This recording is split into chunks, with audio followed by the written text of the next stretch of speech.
하나님 말씀으로 하루를 시작하는 여러분을 축복합니다. 여호수아서 16장과 17장은 요셉의 자손들이 땅을 분배받는 이야기를 우리에게 소개해 주고 있습니다.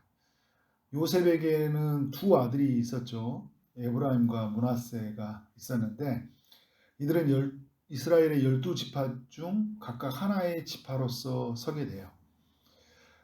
이들은 요셉의 아들이었기 때문에 요셉 지파라고 했고 각각 하나의 지파로 독립적으로 세워진 것으로 인해서 에브라임 지파, 므낫세 지파 이렇게 불렀어요. 그러니까 에브라임 지파, 므낫세 지파는 형제 간의 지파죠. 또 크게 말한다면 12지파가 한 가족이에요. 이스라엘이랑 한 가족이 되는데 또 세부적으로 나눈다면 또 이런 의미를 가지고 있어요. 16장 1절부터 4절까지는 요셉 사손 전체가 받은 영토의 경계가 어떻게 되는지를 소개해 주고 있고요. 그래서 여리고 셈에서 동쪽에 위치한 땅을 분배받았다. 이렇게 이야기를 해주고 있습니다.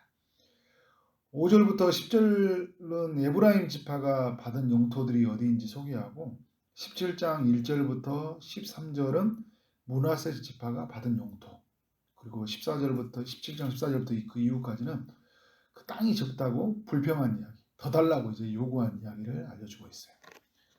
그래서 여호수아 16장으로 저는 여러분들과 두 가지 교훈을 나눠보려고 하는데요. 첫 번째는 모든 것이 하나님의 은혜이고 하나님의 축복이라는 거예요. 요셉의 자손들이 이렇게 분배를 받았다는 것 그 자체가 하나님의 은혜예요. 특별히 에브라임과 므낫세가 그 이스라엘의 지파로서 땅을 분배받았다는 게 이것도 은혜이죠. 이들의 어머니는 아스낫인데 애굽의 그 땅 제사장, 애굽 땅의 제사장인 보디베라의 딸이에요. 바로는 이 아스낫을 요셉의 아내로 삼게 했고 이 둘 사이에서 므낫세와 에브라임이 태어난 겁니다. 애굽 사람의 피가 있었지만 아버지 요셉으로 인해서 그들은 이스라엘 지파 안으로 들어가게 되었고요. 여기에 그치지 않고 이들은 12지파가 되는 영광을 갖게 된 거예요. 엄청난 큰 은혜이죠. 16장 5절에서 보면 에브라임 지파가 이제 분배를 받잖아요. 둘째 아들이었거든요. 근데 오늘 분배를 받을 때는 첫 번째로 받고 있어요. 무슨 이야기 하고 있어요? 이 에브라임이 장자로서 이제 그 요셉의 아들이 둘째 아들이었지만 장자로서 분배를 받는다는 거예요. 어떤 일이 있었어요? 요셉이 죽기 전에 본래는 이게 므낫세가 장자인데 장자에게 오른손을 얹어서 축복을 하거든요. 근데 므낫세에게는 왼손을 얹고 또 차남 에브라임에게는 오른손을 얹어서 이렇게 얹어서 축복을 했어요. 그러니까 당연히 이렇게 앉아서 축복을 해야 되는데 이렇게 축복을 해버린 거예요. 에브라임 편에서 볼 때는 엄청 큰 하나님의 은혜이죠. 참고로 여러분 이 에브라임 지파에서 누가 태어났어요? 여호수아가 태어났거든요. 그래서 그 이스라엘 안에서 이제 12지파 안에서 이 야곱의 아들들 중에요.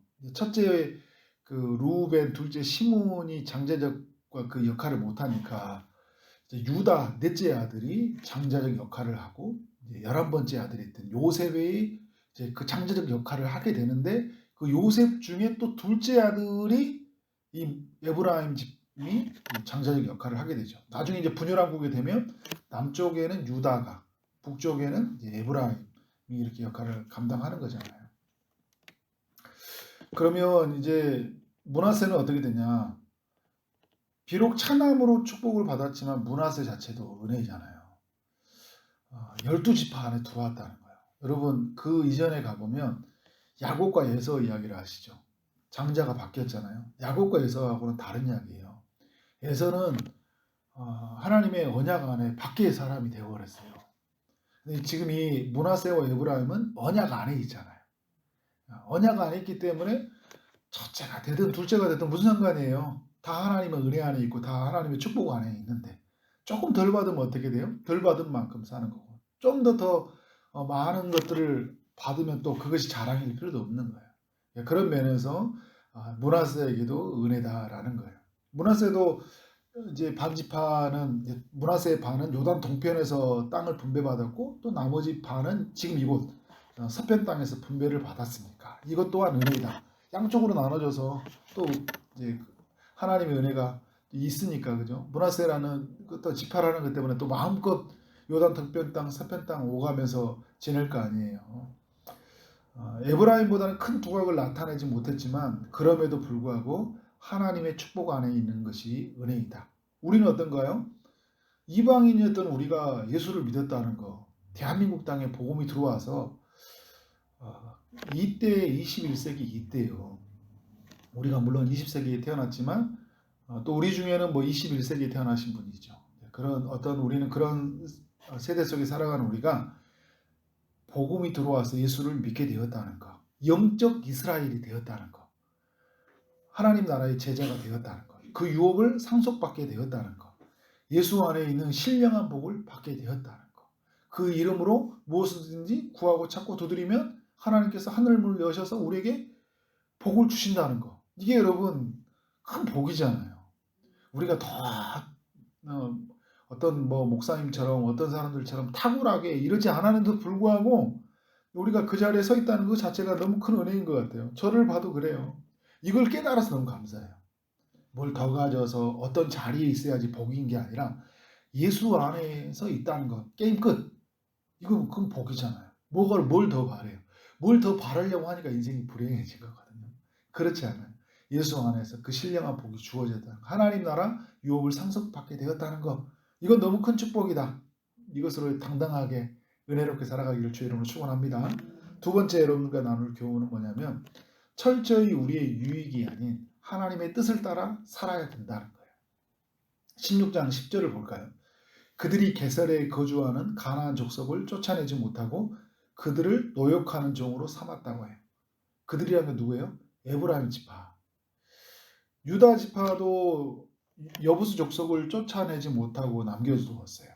그리고 이제 11장에서도 보면 그들이 거인족들이 쫓아내는 이야기 중에 이제 가드와 가사 아스노의 사람들을 남겨두었죠. 그게 나중에 큰 화근이 되어서 돌아오게 되는데 에브라임 지파도 게셀에 거주하는 가나안 족속을 쫓아내지 못했다. 내일도 말씀을 살펴보면요, 므낫세 지파도 쫓아내지 못했다는 이야기를 알려주고 있어요. 가나안 땅에서 중요한 역할을 해야 되는 이 유다 지파와 에브라임 지파가 이런 실수를 범하고 있는 거예요. 장자적 역할을 감당해야 될 사람들이 이런 실수를 범하고 있는 거죠. 유다 지파는 충분히 쫓아낼 수 있음에도 불구하고 나태함과 안일함 때문에 쫓아내지 못했다고 이제 나누는데요.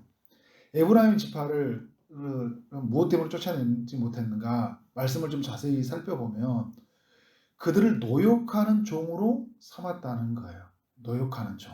그러니까 노역하는 종이 되다 보면 어떻게 될까요? 그들이 조금 편해지겠죠. 자기들이 힘든 일을 이 족속들이 감당해 주니까 좀 편하게 살고 싶어서 죄를 허용한 거예요. 우리의 삶에 그렇게 적용해 볼 수 있는 거예요. 이게 있으니까 나한테 이익이 되니까 그걸 안고 사는 거잖아요. 그래야지 조금 내가 더 이렇게 호의호식할 수 있고 조금 덜 땀 흘리고 수고할 수 있는 거예요. 왜냐하면 지금까지 7년 동안 고생했으니까 보상받고 싶은 거잖아요. 뭘로요? 죄를 허용해서. 이런 게 어디에 있다는 거예요? 지금 에브라임 지파 속에 나타나고 있다는 거예요. 여러분, 에브라임을 장자로 요셉의 장자로 삼은 것 그 자체가 은혜였다고 여러분에게 나누는데요. 그 에브라임 후손에서 또 모세를 이어 이스라엘 전체를 이끌어갈 여호수아가 태어났다는 것, 그래서 그 여호수아 영향 아래서 그 에브라임 지파로 살아간다는 것도 참 너무 큰 은혜인데, 이런 그들이 자기들의 그 유익을 위해서 다 편하고 살고 싶은 그 욕심 때문에 죄를 남겨둔 거예요. 어떻게 보면 그 여호수아를 봐서라도 조금 더 이렇게 그렇게 살면 안 되잖아요. 그런데 이상하게 살아요. 그리고 내일 또 말씀을 살펴볼 텐데 좀 막 더 달라고 해, 부족하다고. 나 이렇게는 못 살겠다고 하고 계속 요구하는 그 연약한 모습들을 또 므낫세 지파 사람들이 보여주거든요. 참 이 놀라운 일이 뭐냐면요, 나중에 분열왕국이 되었을 때 에브라임 사람들이 우상 숭배의 죄를 주도적으로 행합니다. 어디에서 영향을 받았을까요? 여기서부터 시작됐던 거예요. 오늘 여기서부터. 우상을 숭배하던 가나안 사람들을 남겨두었잖아요. 그들에게 영향을 받게 되는 거잖아요. 그들에게 가시가 되고 채찍이 되었다. 여호수아 23장의 10절의 이야기가 이제 이들에게 적용이 된 거죠. 결국 그들이 죄를 남겨두는 바람에 나중에 이 죄는 더욱 죄의 도수는 커져서 감당할 수 없을 만큼. 그래서 북왕국에 있는 사람들은요, 하나같이 정말 하나같이 다 우상 숭배의 죄를 짓고 살아가요. 이 에브라임과 그리고 북왕국의 10개의 지파 사람들이. 지금 노역하는 종들이 생겨서 좀 편할지 몰라요. 그런데 그의 후손들은 고통을 담고 살아야 돼요. 나는 지금 내 때에는 조금 편하게 살지 모르는데 내 자녀 때 내 믿음의 후손들이 엄청 고생하고 산다니까요. 우리가 교회에서도 마찬가지예요. 우리가 지금 편하려고 죄를 허용하잖아요. 다음에 오는 믿음의 세대들이, 우리 일어나는 세대들이 그 죄의 값을 받는다니까요. 너무 우리 믿음의 선배들에게 전 존경해요. 그런데 너무 우리가 사회에 타협하고 많은 부분에서 죄를 허용하고 살다 보니까 부흥신학이라는 게 부흥은 좋은 거잖아요. 저도 부흥을 꿈꿔요. 그런데 어떤 내가 가지고 있는 그 과정이 복음적이어야 되잖아요. 근데 복음적이지 못해서 부흥을 이룬 게 많이 있어요. 그러니까 후손들이 지금 엄청 어려운 세대를 살아가잖아요. 3040 세대들이 교회를 안 나오려고 한다니까요. 왜?